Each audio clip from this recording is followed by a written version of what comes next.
Hello, I am Father Francisco Ramirez, and I am a Capuchin priest, and I'm here with Tom and Micah Halden. Thank you for allowing us to share with you today on befriending priests in your lives. As encountered couples at Priests, we are called by our worldwide Marriage Encounter mission statement to proclaim the value of marriage and holy orders in the church and in the world. Whether newly encountered or more tenured, our personal mission and that of all encountered couples throughout the world is to build up the church and the entire world through both sacraments. It's much easier for us to focus on the first part of the mission, proclaiming the value of marriage, because we're already married and in relationship with other married couples. When we utilize the tools from our weekend experience, our little church shines without words, providing the confidence to proclaim the value of marriage to friends, family, to the church, and to the world. We wonder, though, how much of our time, treasure, and talent do we share to promote the second part of our mission, to proclaim the value of holy orders? Just as diverse as we are in years encountered and married, we surely have different levels of relationship with the church and its priest. How do we proclaim this value of holy orders if our only connection with priest is at Mass or in confession? We may love and respect priests from afar, but with this type of relationship, we truly limit fruits for ourselves, the priest, and our family that could come from a rich and intimate friendship. Today, we'd like to share our journey in proclaiming the value of holy orders and provide some tips on how to be in friendship with a priest in your life. Pope Francis has stated, being a true friend to priests and seminarians is a great gift the laity can offer the church. As you walk in your personal faith journeys, so do we as priests. Pope Francis shares with us that to be a true friend to priests means knowing how to accompany and sustain them in faith, in fidelity, to prayer and apostolic commitment. Guillermo and Dolores are very good friends of mine. I met them soon after I became their pastor. They had already been very active in the parish. They were also one of the first couples to attend a marriage encounter weekend. To this very day, they continue to be very active in their parish and with Marriage Encounter. Though I am no longer their pastor, they continue to have a very prominent presence in my life. Over the years, we became close friends. They invite me into their home and around their family table. We have shared many a meal together. I know all of their kids very well. We have shared many sacred moments together, such as the birth of their children. I do not see them very often, not like before, but I do not question their love and respect for me. It is mutual. I feel grateful for their presence in my life. They are a model of church for me and for others.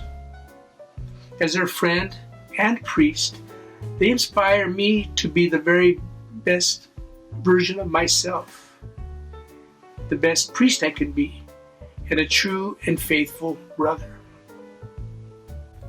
In further describing how we can befriend priests, our Holy Father said that lay people who offer priests true friendship are like the home of Bethany, where Jesus entrusted his weariness to Martha and Mary, and thanks to their care, was able to find rest and refreshment. We can offer true friendship to priests with no strings attached by loving a priest unconditionally. Imagine that.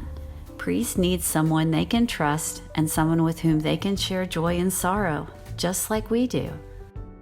One of the most inspiring relationships we've experienced between a family and a priest was that of our beloved Father Casey and the Little family. Father lives 70 miles outside of Houston, and the Littles in the Houston area suburbs. When Father would be flying out of Hobby Airport for a WWME event, he would always stay the night before and after with the Littles.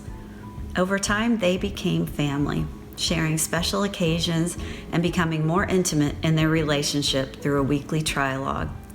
Father spoke so tenderly of each of the children. One of the boys would lovingly give up his room each time Father stayed with them. This family was blessed by the intimate friendship they had with Father Casey, and we judge his life on earth was extended and sustained by their love. The love between this man and this family provides great hope to me. Hope that Tom and I can be more intimate and intentional in our friendships with priests too.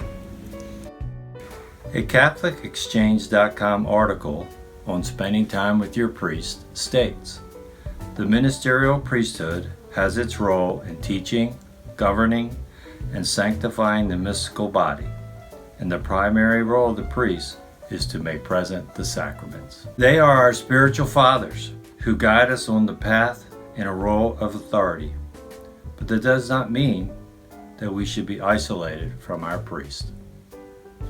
One of my most prized priestly relationships was with our original pastor at St. Anne, Monsignor Killian Broderick.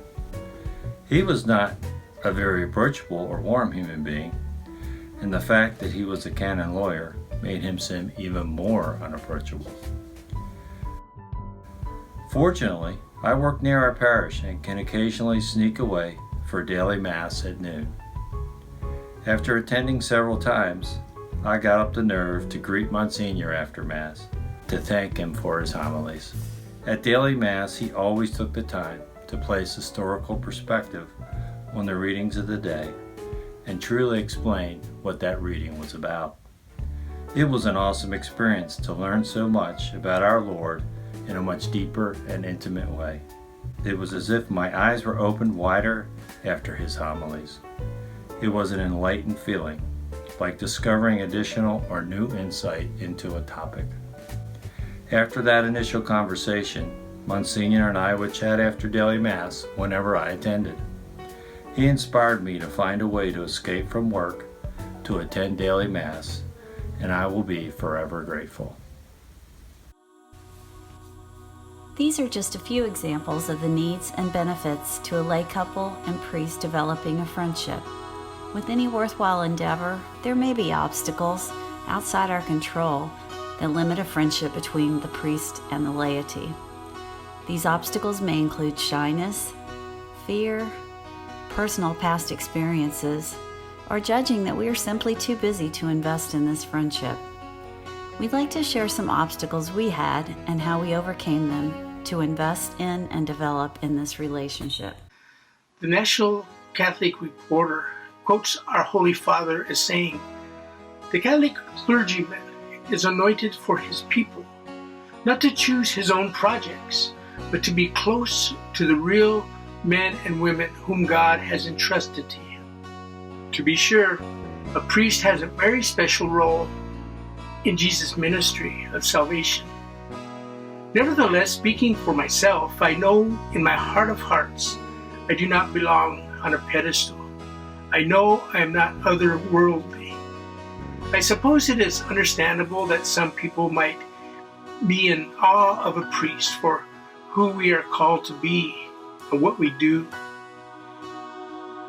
Anyone who says yes to God is awe-inspiring. Married couples, children, families, and priests and religious. The limitation is that we often believe only priests are awe-inspiring. My friends Dolores and Guillermo are awe-inspiring for their continual yes and the love that exists in their family. They do not hold me at arm's length.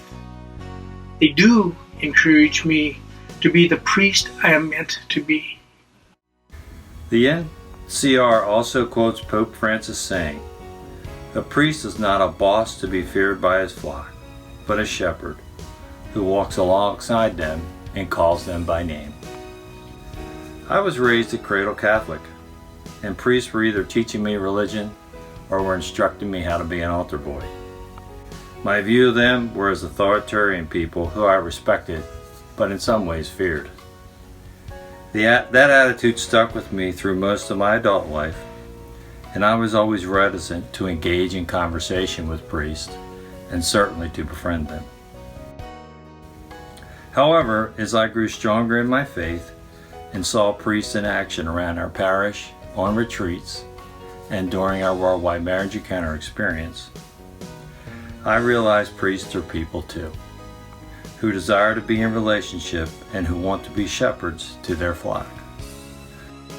Over time, I was able to overcome my fears and hang-ups about priests and engage with them as fellow human beings.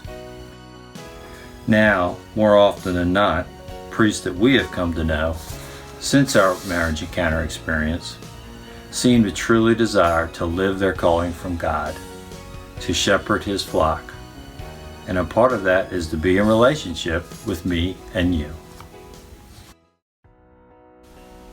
Before I converted to Catholicism, when Tom and I were planning our wedding, we met with a priest for pre-Cana classes.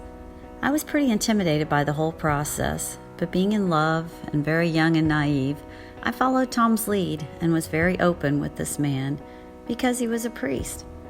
I had many pastor friends and never imagined I couldn't trust a priest. Unfortunately, through the process, he broke trust with us. I wondered if I could ever trust a priest by letting him into my life after that. Honestly, for years, I never even considered being a friend with a priest and kept them all at arm's length. About 18 years later, we were blessed when Father Michael Forge became the parochial vicar at our parish. From his very first Mass, I began to see what a kind, gentle, and humble man he was. Over time, he honestly and candidly shared his journey to the priesthood and some of the mistakes he made along the way. I thank God for giving me the courage to trust this man of God and allow him into my heart, in friendship and in faith. Father Michael's brokenness and how he overcame it helped me to eventually forgive our pre-Cana priest and be more open with other priests in our lives. As encounter couples and priests, our weekend experience has taught us relationship concepts on risk, choosing to love, and forgiveness. These tools apply to our relationships with priests also. Often the obstacles and limitations to us befriending someone are just our fears. While reaching out is a risk, the reward can be as life-giving as the discoveries we made on our weekend. Yes, priests are busy men with great responsibilities, either in the church or to their order. But remember the words of Pope Francis, priests should not seek to stand apart from their people, but to instead become immersed in their lives. We are called to be in relationship with priests, and they are called to be immersed in our lives. But how do we begin this priestly relationship? We all have friends who appear close to a parish or order priest. It may be a priest uncle, or their current parish priest, or even an order priest they know through ministry or their child's school. They make it appear so easy. How did that relationship come about? What makes that priest want to be in their family's life? How did that relationship grow to be so deep and intimate? Micah's church sister has an awesome relationship with our pastor, so we reached out to her and her husband to gain insight into how they developed their bond with Father Henry. They shared openly with us and empowered us to be more intentional in our relationships with all priests. We're going to share their insight and some from Father Francisco as well. Now here are some areas that you might want to focus upon as you try to develop a relationship with your priest. Be the parishioner that a priest hopes for. Attend Mass regularly and stop by and shake his hand. If you were touched by something he said in his homily, tell him. Be sincere. He'll appreciate you were listening. Take your children by to see him after Mass. Most priests love the opportunity to bless a baby, to live a moment through the eyes of a child. Go to confession. Do your homework. This is not a spy mission. but rather a gift, attention to detail that you will eventually give him. Learn what he likes, his interests.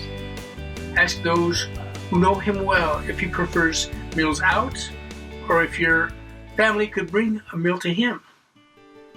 As you research, you'll want to learn his ordination date, his birthday, the day of his profession, as a way to honor him on his special days. For priests in a religious order, like Capuchin order, for example, find out from friends how you could support those orders in time, treasure, and talent. Finally, and most importantly, pray for priests in your lives, and all priests, daily. After you get to know the priest through others, you'll want to approach him, just like approaching a new friend or neighbor. Last month, Micah and I had a lunch and mass date. We were pleased to see our new parochial vicar was presiding over that daily mass. Afterwards, we lit a candle for our daughters, and by the time we were leaving, most folks had cleared out, giving us some time to visit with this young priest. We introduced ourselves and warmly welcomed him to our parish. With no line behind us, we had time, and he seemed to as well, to visit with him, both sharing and making mutual connections. At the end of our conversation, we asked if there was anything we could do to support him in his new role. He smiled and humbly asked for prayers. After you greet your priest for the first time, be patient with this relationship and recognize that like a planted seed, it requires attention and food. It could take weeks or months to start to blossom. After he begins to recognize you, give him a call and ask if you can meet him for coffee, dinner, or in his office. And always pray for his openness. As your relationship evolves, there are attitudes that can help you improve this budding friendship. Paul told the Philippians, "Have among yourself the same attitude that Christ has with others: humility, kindness, patience, support, and finally, selflessness." Emulating Christ's attitude with others, especially priests, will help build a budding relationship. Our behaviors have a big impact on this friendship as well. As Father previously mentioned, a few key behaviors to further build a priestly relationship are to participate in the sacraments and attend Mass regularly. Also, participate in parish events and programs, and always pray for him and all priests. Years ago, we had the opportunity to work with 2 Carmelite priests through 2 programs in our parish. They were so generous, sharing their gifts with these ministries. We quickly learned that we could also help out in their order by organizing regular cleanups and repair sessions at their facility. Many days we worked side by side with these 2 priests, painting retreat center rooms and pulling weeds. This time together helped us to grow in trust and intimacy, sharing stories and our mutual faith journeys.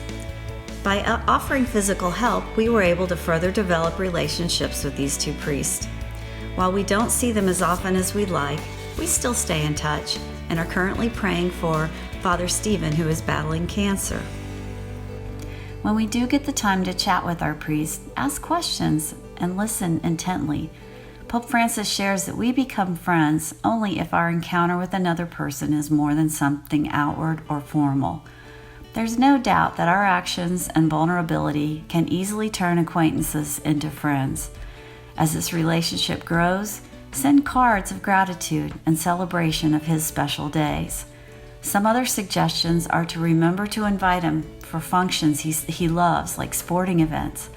Also, don't forget to invite him to your family's special celebrations.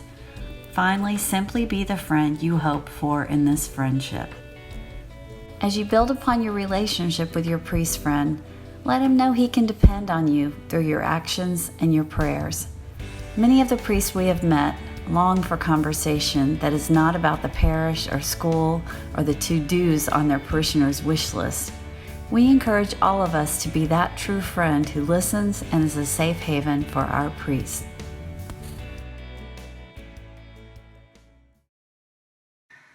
Friendship is a rare and precious treasure and should be treated as such. Jesus is our model. He is no tourist. He came to stay. He came to know us, not at arm's length, but face to face. The incarnation is like a loving friend who falls to his knees to embrace a beloved child. There's your treasure. And now, for a dialogue question. There is a priest in my life that needs a true and intimate friendship. How do I feel about acting on that need and working on developing that friendship with him right now? We are one in the Spirit, we are one in the Lord. We are one in the Spirit, we are one in the Lord. And we pray that our unity may one day be restored. And they'll know we are Christians by our love, by our love. Yes, they'll